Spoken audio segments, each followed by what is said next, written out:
Swimming pool है। Okay. Okay guys, so start करते हैं। जल्दी जल्दी ज्वाइन करिए, फिर मत कहिएगा कि मेरा ये छूट गया, मेरा वो छूट गया। हम्म, ये मेरा छूट गया, मेरा छूट गया।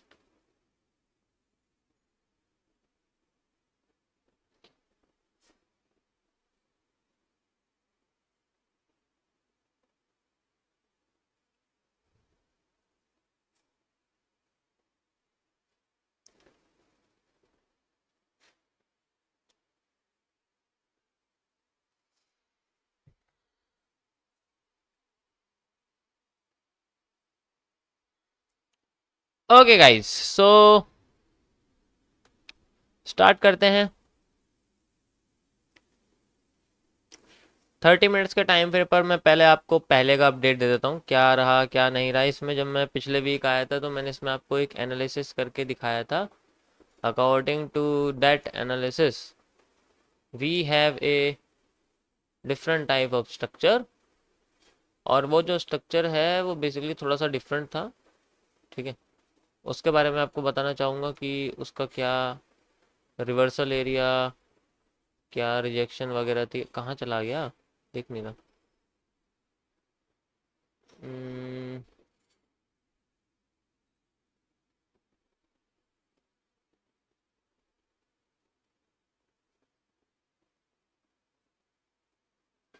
एक मिनट, लेट मी चेक। कहाँ चला गया।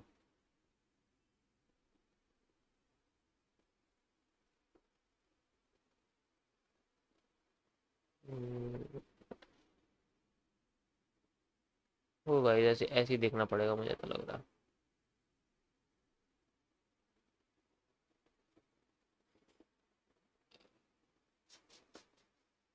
Bank Nifty, bank Nifty, bank Nifty.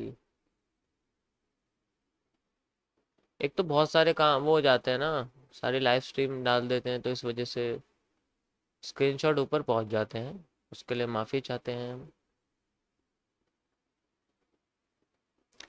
एक वीक में इतना सारा डेटा,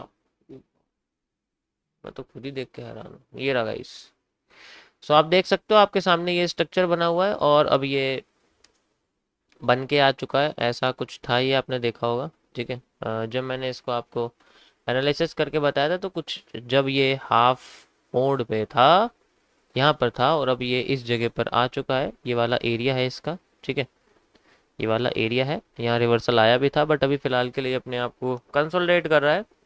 ठीक है, ओके। सो इसके आगे की बात करेंगे हम लोग। ठीक है,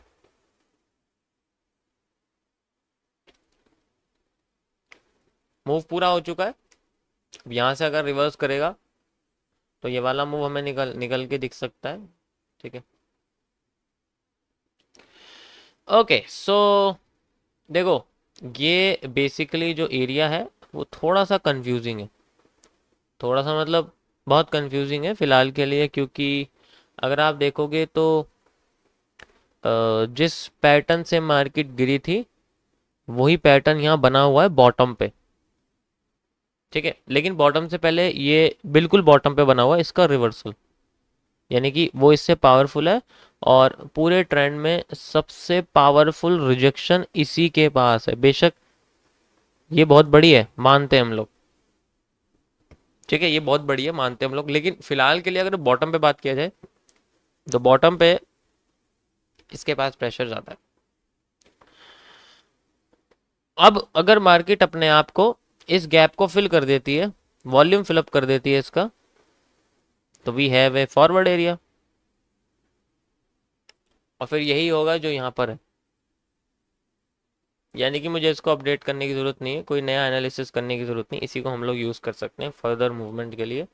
सिंपल सा इसका यही कॉन्सेप्ट रहेगा कि volume fill up, yes, dual area है, एक तो ये, एक ये। ठीक है, क्योंकि ये एक डी ग्रेड की कंडीशन है, जब सेम पैटर्न एक साथ रहते हैं और फिर बाद में मार्केट अपने आप को डिसाइड नहीं कर पाती कि कहाँ पर जाना है।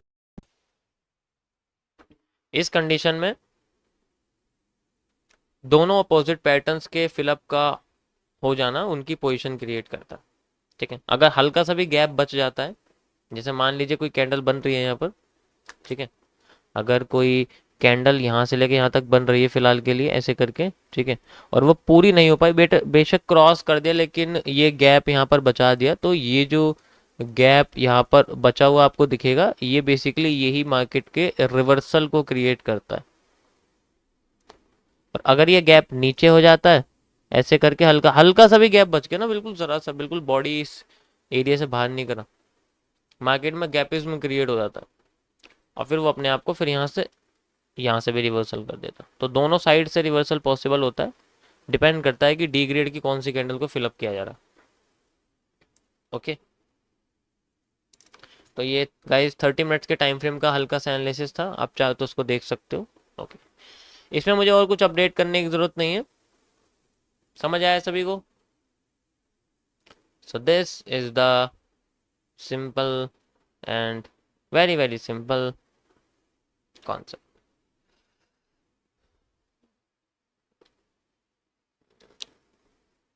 अब आते हैं 1 मिनट में वापस, एंड यहाँ हमें क्या देखने को मिल रहा है? यहाँ हमें बस पागल बनाया जा रहा है। नहीं बनाया जा, ये बस एक नॉन एग डब्ल्यू है और कुछ नहीं है।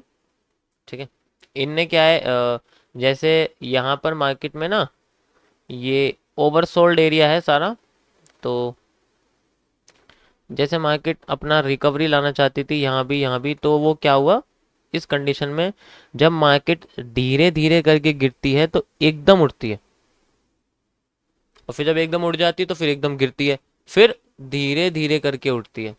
तो अगर मूव आता है तो स्लो आ सकता है, आज देखते हैं फिर भी, ठीक है, कैसा आता है पता लगेगा।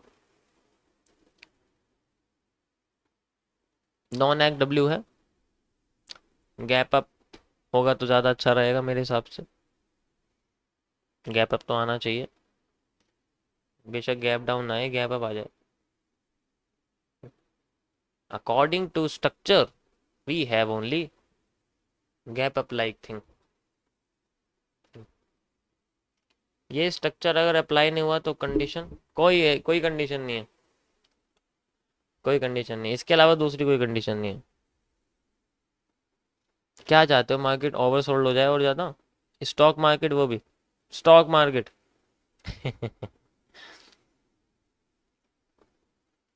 ये फॉरेक्स नहीं है जिस डिसेंट्रलाइज्ड है, स्टॉक मार्केट है।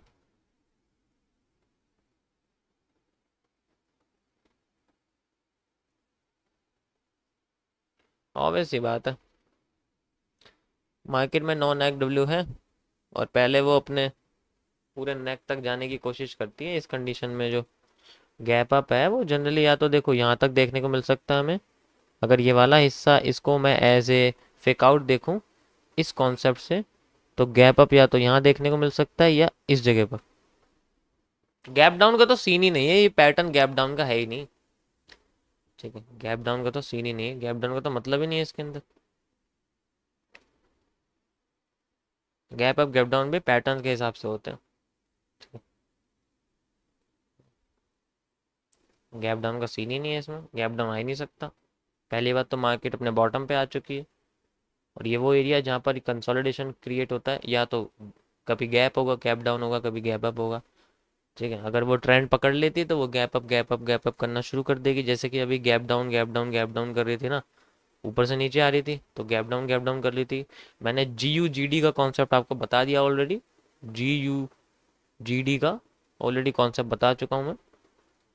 एमएमसी में जी यू जी डी का क्या मतलब होता है, ओके, ये स्पेशली स्टॉक मार्केट के लिए होता है, फॉरेक्स के भी होता है, बस वो वीकली होता है, क्योंकि उनके अंदर तो एक बार मार्केट बंद हो जाती है तो फिर बाद में कह सकते हैं कि जब वो दोबारा खुलती है ना तो उसके अंदर गैप अप गैप डाउन आता है, लेकिन वो बहुत माइनर होता है, बहुत जल्दी एडजस्ट हो जाता है, इतनी आसानी से गैप डाउन गैप अप आता नहीं है उसके अंदर, बहुत कम होता है। तो इसलिए अगर हम लार्जर टाइम फ्रेम भी देख लें ना, उसके अंदर क्या होता है कि नज़र नहीं आते, ठीक है,